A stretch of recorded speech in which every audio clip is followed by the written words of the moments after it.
Good afternoon, my friends. This is Paul, and I'm pleased to announce that my review of the 8th Challenger Pack in Super Smash Bros. Ultimate can actually be completed early because I bought the second Fighter's Pass ahead of time, and there was a special event called the Sephiroth Challenge, which allowed the characters to face off Sephiroth as a boss. And because I beat him, I was able to claim him, his stage, the Northern Cave, the 9 additional Final Fantasy tracks, About Time, and his classic moat 5 days before he was scheduled to actually release to the public. And because really the only thing I'm missing from the Challenger Pack are the spirits, I figured I have my spirit completionist playlists anyway, so if you guys are really excited to see the new Final Fantasy spirits, you can just wait for the video. Otherwise, I've got everything I need to go in-depth about everything this pack contains. So for starters, Sephiroth is the primary villain of Final Fantasy VII, and he also played kind of a different role in the Final Fantasy VII Remake, and has also made some cameos in a few other Kingdom Hearts and Final Fantasy games. He's perhaps one of the most iconic villains in video game history, apart from perhaps Bowser or maybe Ganondorf. And so I was really excited to see him, not because I played Final Fantasy VII, but because I was really excited to see Square Enix finally stop giving Final Fantasy the short end of the stick. And I'm glad to say that they succeeded masterfully, at least in terms of content. So as far as how Sephiroth plays as a character, he actually doesn't have a whole lot of complexities like pretty much every other Fighter's Pass character does.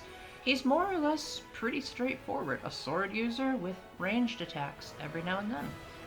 So you may have noticed that his sword is absurdly long, and while that makes for him having a pretty high reach, not as much as say Byleth or Min Min, but still pretty darn amazing, especially compared to the other sword users, but his sword is so long and so big that his attacks aren't very quick, and so it leaves him open to countering. He's also fairly lightweight, so that means if strong attacks hit him, he's not able to withstand most of them. However, if you do succeed in landing combos with Sephiroth's moveset, then they turn out to be actually pretty powerful. I wouldn't say he's on the level of, say, Ganondorf or Charizard, but he definitely makes you feel really satisfied if you beat a battle because you're like, dang, I was the big bad Sephiroth himself. His neutral special is Flare, which changes to Mega Flare or Giga Flare if you charge it up enough. This basically allows him to shoot a fireball similar to the Frizz ability that Hero has. Depending on how much you charge it up will increase the range of the attack and also its power. So the highest charge has the shortest range, but it's also the most powerful. Now you can't hold on to the charge like say Samus can with her charge shot, so it's really more of a, I really hope you mastered the timing absolutely perfectly for this move. Then his side special is that he shoots what initially seems like just a burst from the staff item and isn't very impressive. However, if it hits the opponent, then it causes up to 5 fireballs to surround the opponent, and they'll eventually just converge and attack on a timed basis.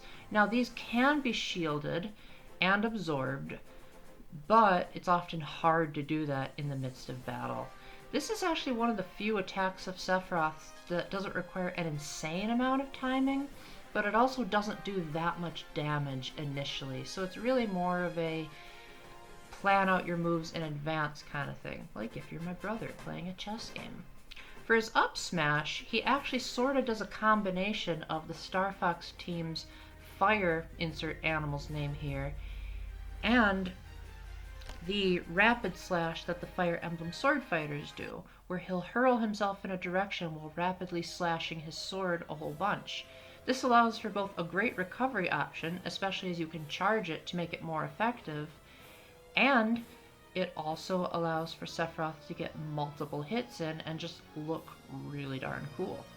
Finally, his down special is one that I actually haven't even tested because playing counter isn't really a very intuitive thing for me when I'm playing Smash Brothers. But basically, he creates a shield similar to Palutena's reflector, and he can reflect most attacks unless if they're really strong, in which case he'll just be knocked back and avoid the damage. For his final smash, he essentially recreates his planet-destroying scene from Final Fantasy VII. It's another cinematic final smash, but it's by far the best animated yet of the Fighter's Pass characters at least.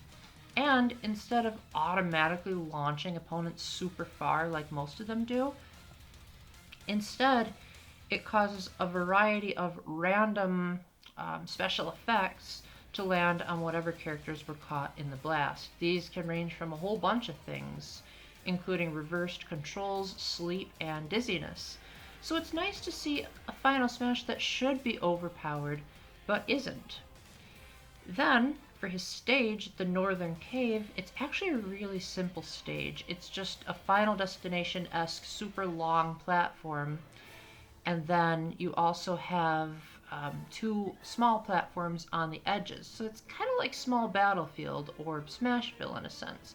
While the stage itself doesn't have any hazards, which means tournament players are likely going to be super happy to see this, the background is essentially telling the story of the ending of Final Fantasy VII. So not quite the stage you want to play if you're desperate not to be spoiled, although Sakurai did say that the events of Final Fantasy VII Remake are going to be different than those depicted on the stage, so at least you won't be spoiled of the remake if you play it.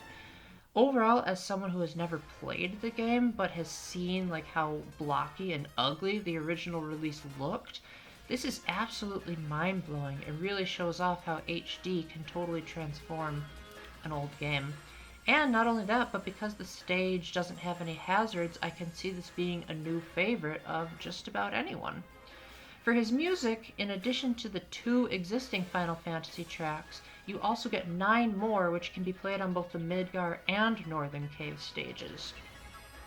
Now these 9 tracks, I had a love-hate relationship with them. For starters, all of them are either from Final Fantasy VII or Advent Children, which is actually a movie. So, wow, movies are even crossing into Super Smash Bros. Now.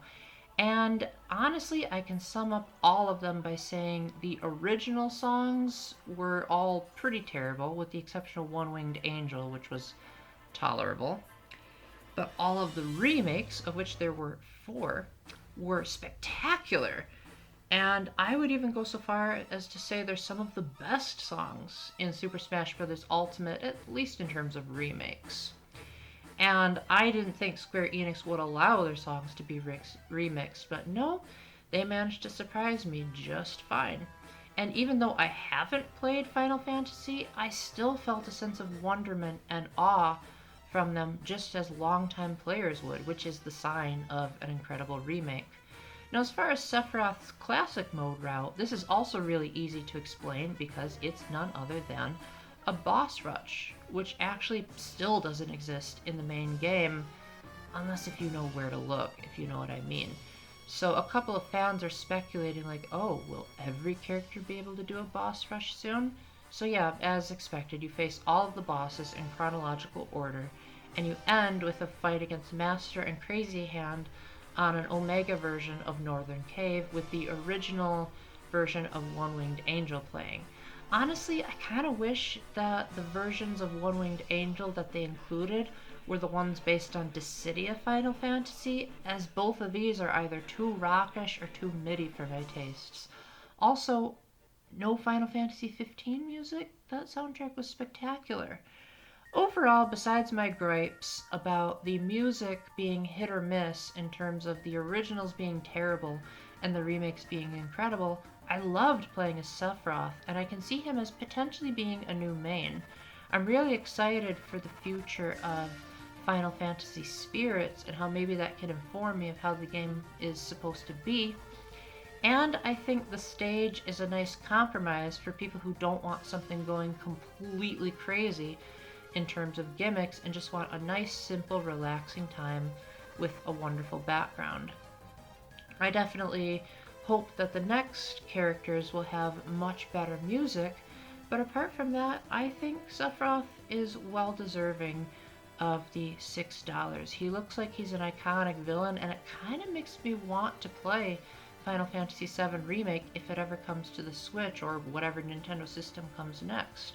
So because this pack came out just in time before 2020 was over, I am going to give it a 17 out of 20, really only docking points because of the music and the fact that only Final Fantasy VII and Advent Children were referenced as opposed to the long legacy of the other games. But apart from that, Sephiroth is fun to control. He has a nice skill cap that I think is a lot more accessible than the other DLC fighters, and hey, at least we finally got one winged angel in some form. So with that, thank you very much for watching. If I left anything out and you have any critiques for this video, please let me know in the comments section. And until the next time, keep the faith, stay epic, God bless, and I wonder if any more villains will be added to the DLC. That would be interesting. Bye-bye.